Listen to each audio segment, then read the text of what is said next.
D Devaraja Arasu ಅವರ ಜನ್ಮ ದಿನಾಚರಣೆ ನಿಮಿತ್ತ ಹಿಂದುಳಿದ ಅತಿ ಹಿಂದುಳಿದ ವರ್ಗಗಳ ಜಿಲ್ಲಾಧ್ಯಕ್ಷರುಗಳು ಸುದ್ದಿಗೋಷ್ಠಿ ನಡೆಸಿ ಜಯಂತಿ ಕಾರ್ಯಕ್ರಮದ ಬಗ್ಗೆ ಪ್ರದೀಪ್ ಸಂಘ ಅವರು ಮಾತನಾಡಿದ್ದಾರೆ. ಮಾಧ್ಯಮದ ಜೊತೆ ಮಾತನಾಡಿದ ಅವರು ಪ್ರತಿ ವರ್ಷದಂತೆ ಈ ವರ್ಷವೂ ದಿನಾಂಕ 20/8/2024 ಮಂಗಳವಾರದಂದು ಜಿಲ್ಲಾ ಆಡಳಿತ ಜಿಲ್ಲಾ ಹಿಂದುಳಿದ ವರ್ಗಗಳ ಕಲ್ಯಾಣ ಇಲಾಖೆ ಡಿ ದೇವರಾಜ್ ಅರಸು ಅಭಿವೃದ್ಧಿ ನಿಗಮ ವತಿಯಿಂದ ಡಿ ದೇವರಾಜ್ ಅರಸು ಅವರ ಜನ್ಮ ದಿನಾಚರಣೆ ಅತ್ಯಂತ ವಿಜೃಂಭಣೆಯಿಂದ ಆಚರಣೆ ಮಾಡಲು ಹಿಂದುಳಿದ ವರ್ಗಗಳ ಸಮುದಾಯದವರು ಹೆಚ್ಚಿನ ಸಂಖ್ಯೆಯಲ್ಲಿ ಭಾಗವಹಿಸಬೇಕೆಂದು ಮನವಿ ಮಾಡಿದರು. ಎಲ್ಲರಿಗೆ ನಮಸ್ಕಾರ. ಕಲಬುರಗಿ ಜನತೆ, ಡಿ ದೇವರಾಜ್ ಅರಸು ಅವರ 109ನೇ ಜನ್ಮದಿನೋತ್ಸವ ಪ್ರಯುಕ್ತ ಆಗಸ್ಟ್ 20ರಂದು ದೇವರಾಜ ಅರಸು ಅವರ ಜನ್ಮೋತ್ಸವವನ್ನು ಅತಿ ವಿಜೃಂಭಣೆಯಿಂದ ಆಚರಣೆ ಮಾಡೋ ಒಂದು ನಿಟ್ಟಿನಲ್ಲಿ ಇವತ್ತು ನಾವು ಒಂದು ಪತ್ರಿಕಾಗೋಷ್ಠಿ ಮಾಡಿ ಅದರ ಮುಖಾಂತರ ಸುಮಾರು ವಿಷಯಗಳನ್ನು ನಾವು ಮಂಡನೆ ಮಾಡಿದ್ವಿ. ಅದರಲ್ಲಿ ಮುಖ್ಯವಾಗಿ ಇರೋದು ಇಡೀ ನಮ್ಮ ಹಿಂದುಳಿದ ವರ್ಗದ ಅಡಿಯಲ್ಲಿ ಬರುವಂಥ ಸುಮಾರು 102 ಸಮಾಜಗಳು, ಅದರ ಎಲ್ಲ ಮುಖಂಡರು ನಾವು ಸುಮಾರು 10-12 ಸಮಾಜದ ಮುಖಂಡರು ಇಲ್ಲಿದ್ದೀವಿ. ಎಲ್ಲ ಸಮಾಜದರಲ್ಲಿ ನಿಮ್ಮ ಮುಖಾಂತರ ನಾವು ಅವ್ರಿಗೆ ವಿನಂತಿ ಮಾಡೋದೇನೆಂದರೆ ಈ ಕಾರ್ಯಕ್ರಮ ನಮ್ಮ ಕಾರ್ಯಕ್ರಮ ನಾವು ಯಶಸ್ವಿಗೊಳಿಸ್ಲಿಕ್ಕೆ ಹೆಚ್ಚಿನ ಜನಸಂಖ್ಯೆಯಲ್ಲಿ ಜಿಲ್ಲಾ ಮತ್ತು ತಾಲೂಕು ಘಟಕದ ಎಲ್ಲ ಜನರು ಇದಕ್ಕೆ ಸಹಕರಿಸಿ ಎಲ್ಲರೂ ಇದು ನಮ್ಮ ಕಾರ್ಯಕ್ರಮ ಅಂತ ಹೇಳಿ ಬರಬೇಕು. ಶ್ರೀ ಡಿ ದೇವರಾಜ ಅರಸು ಅವರು ಹಿಂದುಳಿದ ವರ್ಗದ ಅಭಿವೃದ್ಧಿಗಾಗಿ ಹಗಲು ಇರುಳು ದುಡಿದಿದ್ದಾರೆ. ಅದಕ್ಕೆ ಇವತ್ತು ನಮನ ಸಲ್ಲಿಸುವ ಒಂದು ಅವಕಾಶ ನಮಗೆಲ್ಲರಿಗದ. ಆ ಅವಕಾಶವನ್ನು ಸದುಪಯೋಗಪಡಿಸಿಕೊಂಡು ನಾವು ಈ ಕಾರ್ಯಕ್ರಮವನ್ನು ಯಶಸ್ವಿಗೊಳಿಸಬೇಕು. ಅದೇ ರೀತಿ ಮುಖ್ಯವಾದ ಅದರಲ್ಲಿ ಬರುವಂಥ ಈ ಕಾರ್ಯಕ್ರಮಕ್ಕೆ ಜಿಲ್ಲಾಡಳಿತ ಮುತುವರ್ಜಿ ವಹಿಸಿ ಈ ಕಾರ್ಯಕ್ರಮಕ್ಕೆ ಒಂದು ಶೋಭೆ ತಂದು ಕೊಡಬೇಕು.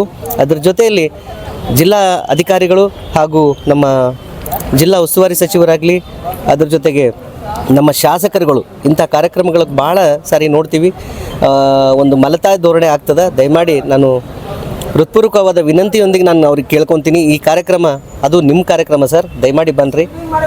ಇಡೀ ನಮ್ಮ ಸಮಾಜ ನಿಮ್ಮ ಬೆನ್ನೆಲುಬಾಗಿ ಪ್ರತಿ ಸಾರ್ತಿ ನಿಲ್ತದೆ, ಅದಕ್ಕೆ ನೀವು ಇದೊಂದು ಅವಕಾಶ ನೀವು ತಗೋಬೇಕು ಅಂಥೇಳಿ ಅವರಲ್ಲಿ ವಿನಂತಿ ಹೇಳ್ತಾ ಎಲ್ರಿಗೂ ಈ ಕಾರ್ಯಕ್ರಮಕ್ಕೆ ಆಹ್ವಾನಿಸುತ್ತಾ ನಿಮ್ಮ ಮುಖಾಂತರ ಅದರಲ್ಲಿ ಮುಖ್ಯವಾದ ಪಾತ್ರ ಪತ್ರಿಕಾ ಮಾಧ್ಯಮದವ್ರದ್ದು. ಅದ್ರ ಜೊತೆಗೆ ಇವತ್ತು ನಾಳೆಗೆ ಹೊಸದಾಗಿ ಈ ಏನಂತೀರಿ ಸೋಷಿಯಲ್ ಮೀಡಿಯಾ ನ್ಯೂಸ್ ಚಾನಲ್ಗಳು ಭಾಳ ಒಂದು ಪ್ರಾಮುಖ್ಯತೆ ಇದ್ದು, ಅದ್ರ ಜೊತೆಗೆ ಅವರು ಸೇವೆ ಕೂಡ ಭಾಳ ಅಪಾರವಾದದ್ದು. ಆ ಸೇವೆ ಕೂಡ ನಾವು ನಮನ ಸಲ್ಲಿಸ್ತೀವಿ. ಅದ್ರ ಜೊತೆಗೆ ತಮ್ಮೆಲ್ಲರ ಒಂದು ಸಪೋರ್ಟ್, ಒಂದು ಈ ಸಪೋರ್ಟ್ ನಮ್ಮ ಹಿಂದುಳಿದ ವರ್ಗಕ್ಕೂ ಸದಾ ಅದ, ಅದ್ರ ಜೊತೆಗೆ ಮುಂದೆ ಕೂಡ ಇರ್ತದೆ ಅಂತ ಹೇಳ್ತಾ ಎಲ್ರಿಗೂ ನಮಸ್ಕಾರ. ಈ ಸಂದರ್ಭದಲ್ಲಿ ಅನಂತ್ ವಾರಿಕ್ ಅವರು ಮಾತನಾಡಿ, ವಿವಿಧ ಹಿಂದುಳಿದ ಸಮುದಾಯಗಳ ಕಲಾ ತಂಡಗಳ ಪ್ರದರ್ಶನದೊಂದಿಗೆ ನಗರದ ಸರ್ದಾರ್ ವಲ್ಲಭಾಯ್ ಪಟೇಲ್ ವೃತ್ತದಿಂದ ಮೆರವಣಿಗೆ ಪ್ರಾರಂಭವಾಗಿ ಪಂಡಿತ್ ರಂಗಮಂದಿರಕ್ಕೆ ತಲುಪಿ ವೇದಿಕೆ ಕಾರ್ಯಕ್ರಮ ನಡೆಯಲಿದೆ ಎಂದರು. ಇಡೀ ಕಲಬುರಗಿ ಜಿಲ್ಲೆಯ ಗ್ರಾಮೀಣ, ತಾಲೂಕು ಹಾಗೂ ನಗರಗಳ ಎಲ್ಲ ಹಿಂದುಳಿದ ವರ್ಗಗಳ ಸಮುದಾಯಗಳ ಮುಖಂಡರುಗಳು, ಸದಸ್ಯರು, ಕುಲಬಾಂಧವರು ಎಲ್ಲರೂ ಹೆಚ್ಚಿನ ಜನಸಂಖ್ಯೆ ಬರಬೇಕಂತೇಳಿ ಈ ಮಾಧ್ಯಮ ಮುಖಾಂತರ ತಮಗೆಲ್ಲರಿಗೆ ಕೇಳ್ಕೊತಾ ಇದ್ದೀವಿ.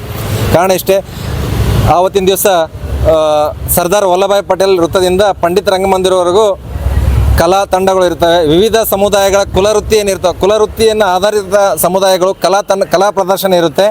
ಆ ಪ್ರದರ್ಶನ ನೋಡ್ತಕ್ಕಂಥ ಪ್ರದರ್ಶನಗಳು, ಅದರಲ್ಲಿ ಎಲ್ಲರೂ ಭಾಗಿಯಾಗಿ ಎಲ್ಲರೂ ನೋಡ್ತಕ್ಕಂಥ ಒಂದು ಪ್ರದರ್ಶನ ಇರ್ತವೆ. ಎಲ್ಲರೂ ಬಂದು ನೋಡಬೇಕು. ಅದೇ ರೀತಿಯಾಗಿ ಈ ಒಂದು ಜನ್ಮ ದಿನಾಚರಣೆ ಕಾರ್ಯಕ್ರಮಕ್ಕೆ ನಾವು ಕಲಬುರಗಿ ಜಿಲ್ಲಾ ಉಸ್ತುವಾರಿ ಸಚಿವರಿಗೆ ಹಾಗೂ ಕಲಬುರಗಿ ದಕ್ಷಿಣ, ಉತ್ತರ ಮತಕ್ಷೇತ್ರ, ಗ್ರಾಮೀಣ ಮತಕ್ಷೇತ್ರ ಹಾಗೂ ಎಲ್ಲ ಬರ್ತಕ್ಕಂಥ ಆಳಂದ್ ಮತಕ್ಷೇತ್ರ, ಅಫ್ಜಲ್ಪುರ್ ಮತಕ್ಷೇತ್ರ ವಿಧಾನ ಪರಿಷತ್ ಸದಸ್ಯರುಗಳಿಗೆ ಎಲ್ಲರೂ ದಯವಿಟ್ಟು ಈ ಒಂದು ಕಾರ್ಯಕ್ರಮಕ್ಕೆ ಭಾಗವಹಿಸಿ ನಮ್ಮ ಒಂದು ಹಿಂದುಳಿದ ವರ್ಗಗಳ ಕುಲ ಬಾಂಧವರಿಗೆ ಒಂದು ಧ್ವನಿಯಾಗಬೇಕಂಥೇಳಿ ತಮ್ಮ ಮಾಧ್ಯಮ ಮುಖಾಂತರ ತಮಗೆ ಕೇಳ್ಕೊತಾ ಇದ್ದೇವೆ ಸರ್. ಯಾಕಂತಂದರೆ ಈ ಒಂದು ವೇದಿಕೆ ಮುಖಾಂತರ ನಮಗೊಂದು ಎಲ್ಲರದು ಒಂದು ಇದು ಸಿಗುತ್ತೆ. ಅದಕ್ಕೋಸ್ಕರ ತಾವೆಲ್ಲರೂ ಬಂದು ಈ ಒಂದು ಕಾರ್ಯಕ್ರಮ ಯಶಸ್ವಿ ಮಾಡಿಕೊಡ್ಬೇಕಂತ ಹೇಳಿ ಕೇಳ್ತೇವೆ. ನಮಸ್ಕಾರ. ಆನಂದ್ ವಾರಿಕ್. ಇಲ್ಲ, ಹಿಂದುಳಿದ ವರ್ಗ ಕಲ್ಯಾಣ ಇಲಾಖೆ ವತಿಯಿಂದ ಪ್ರತಿಭಾವಂತ ವಿದ್ಯಾರ್ಥಿಗಳಿಗೆ, ವಸತಿ ನಿಲಯದಲ್ಲಿ ಇರ್ತಕ್ಕಂಥ ವಸತಿ ವಿದ್ಯಾರ್ಥಿಗಳಿಗೆ ಪ್ರತಿಭಾ ಪುರಸ್ಕಾರ ಹಮ್ಮಿಕೊಂಡಿದ್ದಾರೆ. ಅದು ಕಲಾ ಪ್ರದರ್ಶನ ಇವರಿಗೆ ಪ್ರಶಸ್ತಿ ಕೊಡ್ತಾರೆ. ಅದೇ ರೀತಿಯಾಗಿ ನಾನು ಹಿಂದುಳಿದ ಇಲಾಖೆಗೆ ನಾನು ಹೇಳ್ಕೊಳ್ಳೋದೇನಪ್ಪ ಅಂದರೆ, ಪ್ರತಿ ವರ್ಷ 102 ಸಮುದಾಯಗಳದು ಹಿಂದುಳಿದ ವರ್ಗ ಕಲ್ಯಾಣ ಇಲಾಖೆಯಲ್ಲಿ ಎಲ್ಲರಿಗೆ ತಾವು ಪೂರ್ವಭಾವಿ ಸಭೆಗೆ ಆಹ್ವಾನ ಮಾಡಬೇಕು. ಅದೇ ರೀತಿಯಾಗಿ ಈಗ ತಾವು ಬರೇ ವಸತಿ ನಿಲಯದ ವಿದ್ಯಾರ್ಥಿಗಳಿಗೆ ಅಷ್ಟೇ ಪ್ರತಿಭೆ ಪುರಸ್ಕಾರ ಕೊಡ್ತಾ ಇದ್ದೀರಿ, ಎಲ್ಲ ವಿದ್ಯಾರ್ಥಿಗಳಿಗೂ ಕೊಡಬೇಕು. ಯಾಕಂದರೆ ಖಾಸಗಿ ಶಾಲೆಯಲ್ಲಿ ಓದ್ತಾ ಇದ್ದಾರೆ ಮತ್ತು ಸರ್ಕಾರಿ ಶಾಲೆಯಲ್ಲಿ ಓದ್ತಾ ಇದ್ದಾರೆ. ಎಲ್ಲ ಶಾಲೆಯಲ್ಲಿ ಇರ್ತಕ್ಕಂಥ ಹಿಂದುಳಿದ ಸಮುದಾಯಗಳ ಸೇರ್ತಕ್ಕಂಥ ವಿದ್ಯಾರ್ಥಿಗಳಿಗೆ ಪ್ರತಿಭಾ ಪುರಸ್ಕಾರ ಕೊಡಬೇಕು. ಮತ್ತು ಸಾಧಕರಿಗೆ ಕೂಡ ಪ್ರತಿ ಏನದ ದೇವರಾಜ ಅರಸು ಪ್ರಶಸ್ತಿ ಜಿಲ್ಲಾ ಮಟ್ಟದ ಕೊಡ್ತಾ ಇದ್ರು ಸರ್ಕಾರ, ಅದು ನಿಲ್ಲಿಸಿದ್ದಾರೆ. ಈಗ ಮುಂದೆ ಕೂಡ ಜಿಲ್ಲಾ ಮಟ್ಟದ ಪ್ರಶಸ್ತಿ ಕೂಡ ಕೊಡಬೇಕು. ಅದೇ ರೀತಿ ಅನ್ನೋದು ಅಭಿವೃದ್ಧಿ ನಿಗಮಕ್ಕೆ ಕೊಡ್ತಕ್ಕಂಥ ಅನುದಾನ ಸಾಲ್ತಾ ಇಲ್ಲ. ಯಾಕಂದರೆ 5 ಕೋಟಿಯಲ್ಲಿ 15ರಿಂದ 20 ಲಕ್ಷ ಸಮುದಾಯಗಳು ಇರ್ತವೆ, ಒಂದೊಂದು ಸಮುದಾಯ ಹಿಂದುಳಿದವರು. ಯಾಕಂದರೆ ಯಾರಿಗೂ ಅದಕ್ಕೆ ಅನುದಾನ ಸರಿಯಾಗಿ ಒಂದು ಜಿಲ್ಲೆಗೆ 3-4 ಬರ್ತಾ ಇದ್ದಾವೆ, ಅವು ಯಾರಿಗೂ ಸಿಗ್ತಾ ಇಲ್ಲ. ಅದೇ ರೀತಿ ಈಗ ನಿಗಮ ಮಂಡಳಿಗೆ ಅಧ್ಯಕ್ಷ ನಿರ್ದೇಶಕರ ನೇಮಕಾತಿ ಇನ್ನೂ ಆಗಿಲ್ಲ, ಆದಷ್ಟು ಬೇಗ ಆಗಬೇಕು ಅಂಥೇಳಿ ಮಾಧ್ಯಮ ಮುಖಾಂತರ ಕೇಳ್ತಾ ಇದ್ವಿ. ಮಗದೊಮ್ಮೆ ಎಲ್ಲ ಕುಲ ಬಾಂಧವರು ಹಿಂದುಳಿದ ವರ್ಗ ಸಮುದಾಯದವರು ಹೆಚ್ಚಿನ ಜನಸಂಖ್ಯೆಯಲ್ಲಿ ಸೇರಬೇಕು 20 ತಾರೀಕು ಅಂತೇಳಿ ಕೇಳ್ತಾ ಇದ್ವಿ. Bureau report RJ32 news Kalaburagi.